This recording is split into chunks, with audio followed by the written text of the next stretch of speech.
What's going on, guys? We're back. Series 2 dropped this week, so I just wanted to take a look at some of the prices of a few of the young guns that came out. And as well, something that I wanted to show you guys, and actually wanted to do for myself as well, was take a look at some draft classes from the past. You know, I'm going to go back to 2011 because I think that's a pretty funny draft class to look at. But anyways, we're going to take a look at the first round and take a look at what some of the young gun values are at. A lot of people are going out, running out, buying the Stutzlas, buying the Kaprizovs, and I'm just not sure that if that's a great idea. You pull one out of a box, there might be a better strategy than to hold that $300 Kaprizov, but we're going to take a look at that. I did want to touch on, though, the PSA thing going on there. So PSA today in the news put out a release.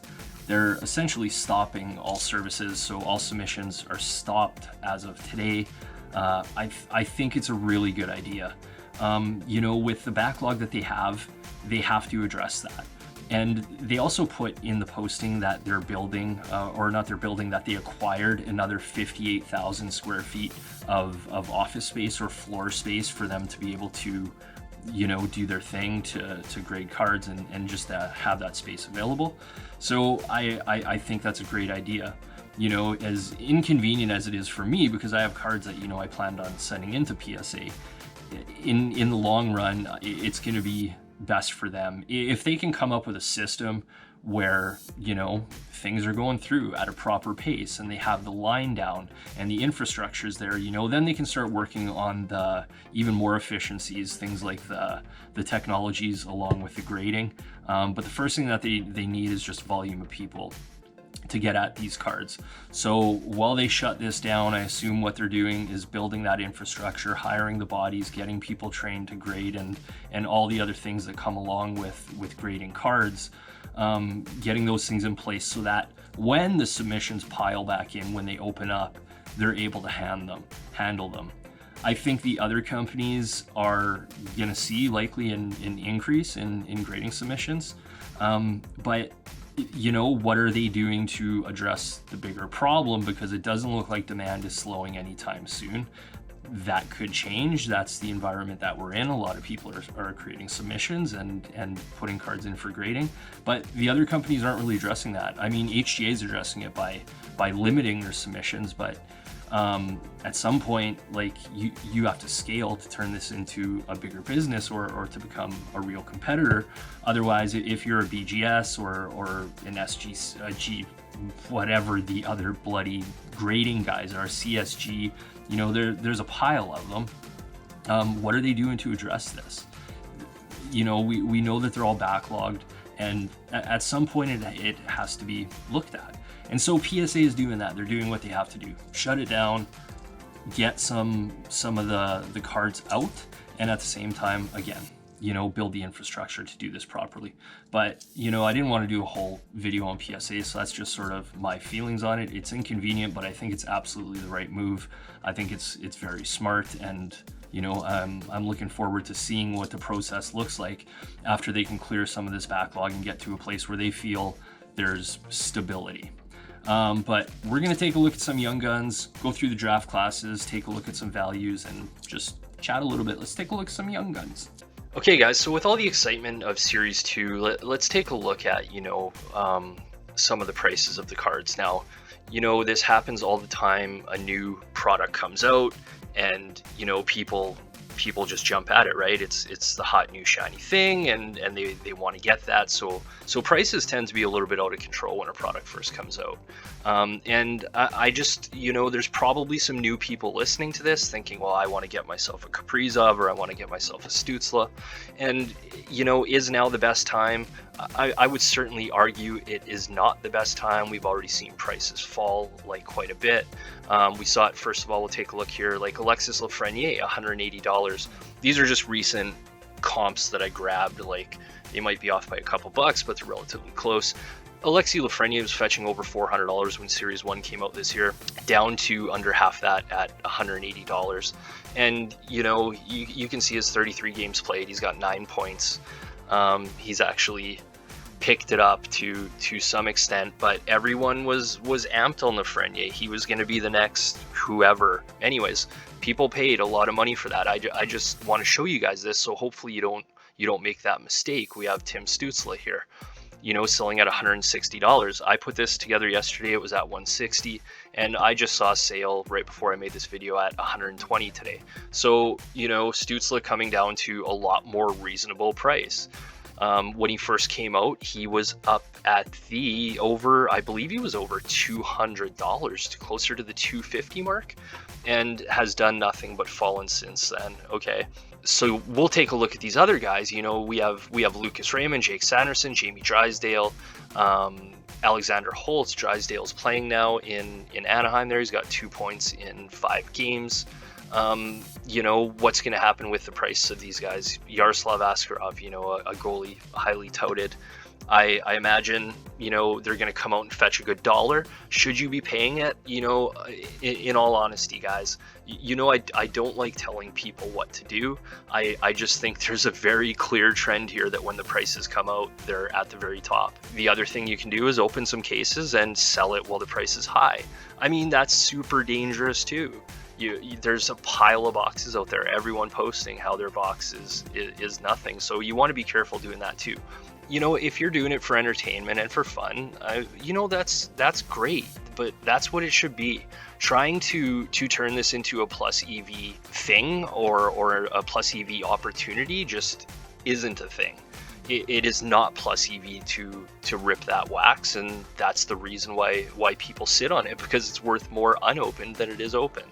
But I just want to go through some of these quick so we can take a look at some of the other prices. So we have Jack Hughes, $90. He went up to about $160, but he's holding some value. Capo Caco, second overall pick, down at $35. Kirby Dach just made his return to the Blackhawks, and he's at $65. Bowen Byram, I sold all those at $50.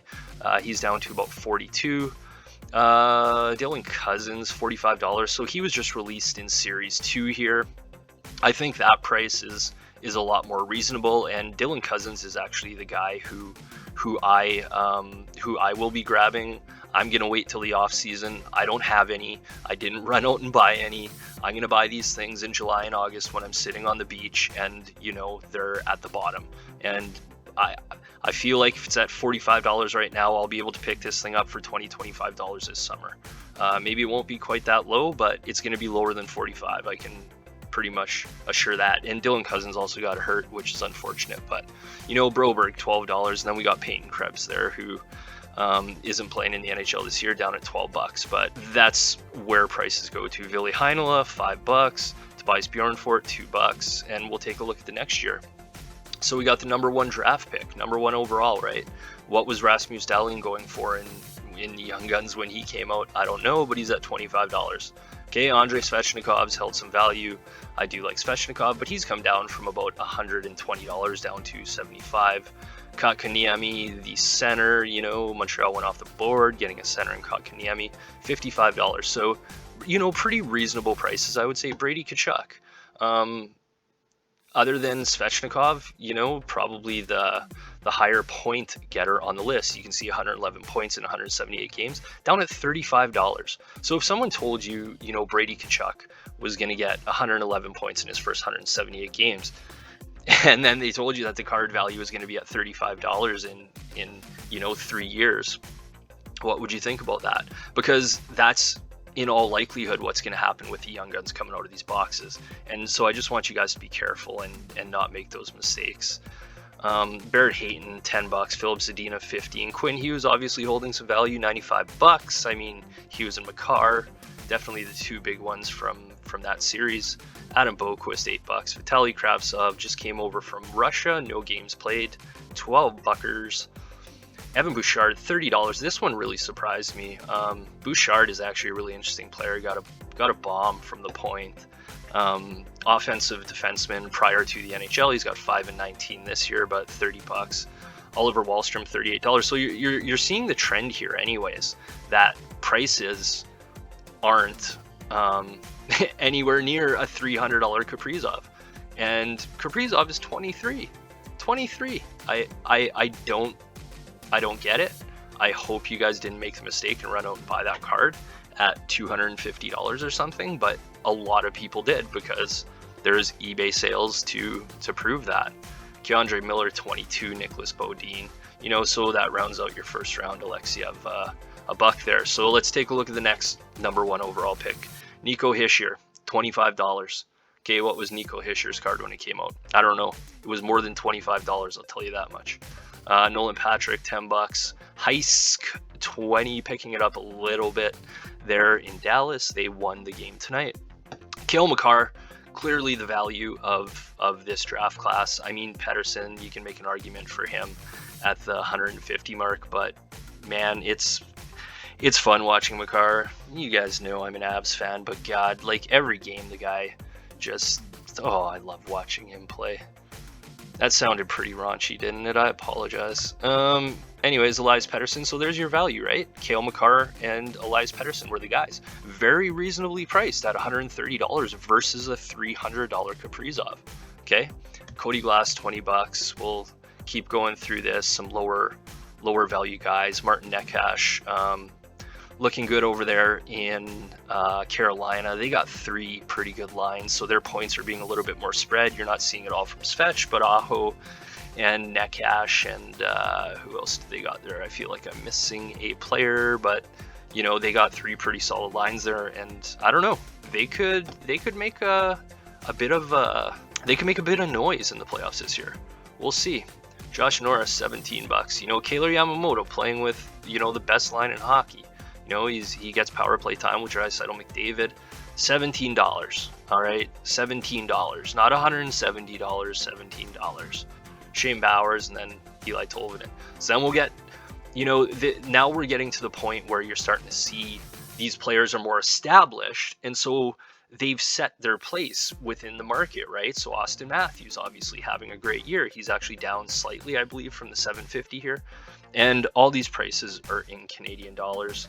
But $750. So like you can take a look at this list quickly. I mean, I'm sure some of you are familiar with the prices and where the players on this list are at, but Matthews is the guy to have. Okay, he was the number 1 draft pick, but you could have got this card for a third of this price 4 months ago, right?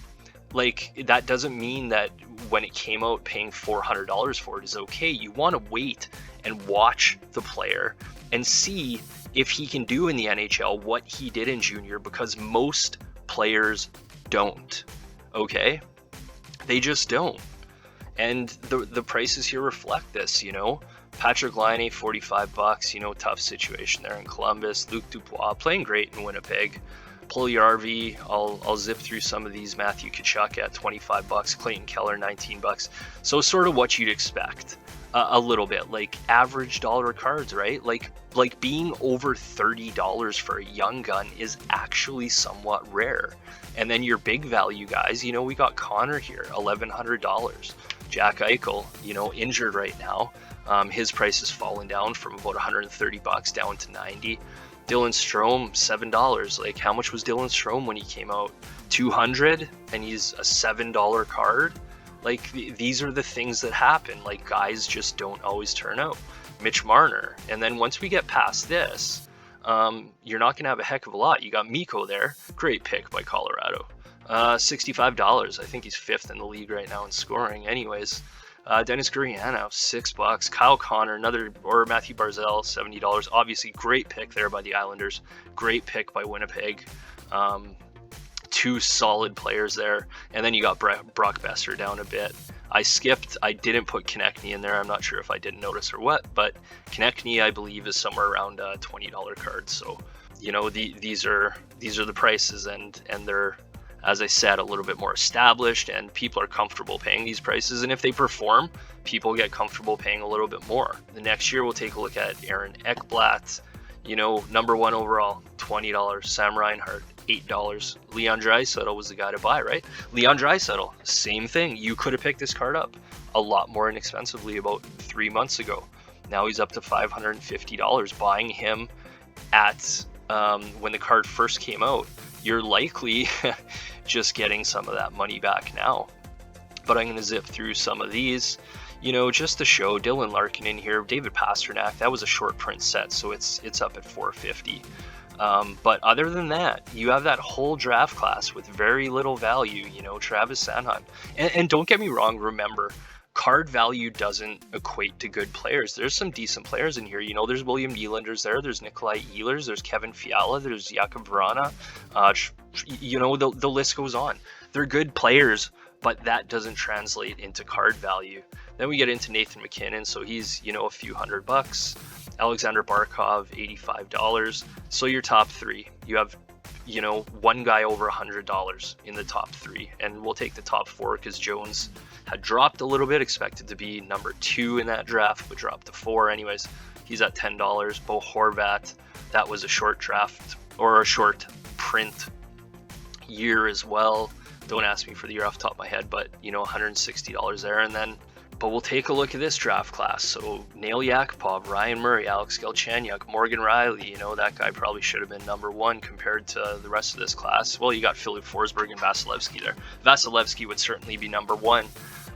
But regardless, you can see there's no value in any of these players. So before you run out and buy that hot young gun, guys, just remember it doesn't pan out for a lot of draft picks. They can turn out to be NHL players, and they can be very good NHL players, but that doesn't translate to the card value. So just keep that in mind. Leave a comment below, guys. I appreciate everyone checking it out. Check me out on Instagram, LapperFlips, LAPP3R30_flips, and we'll see you next time, guys.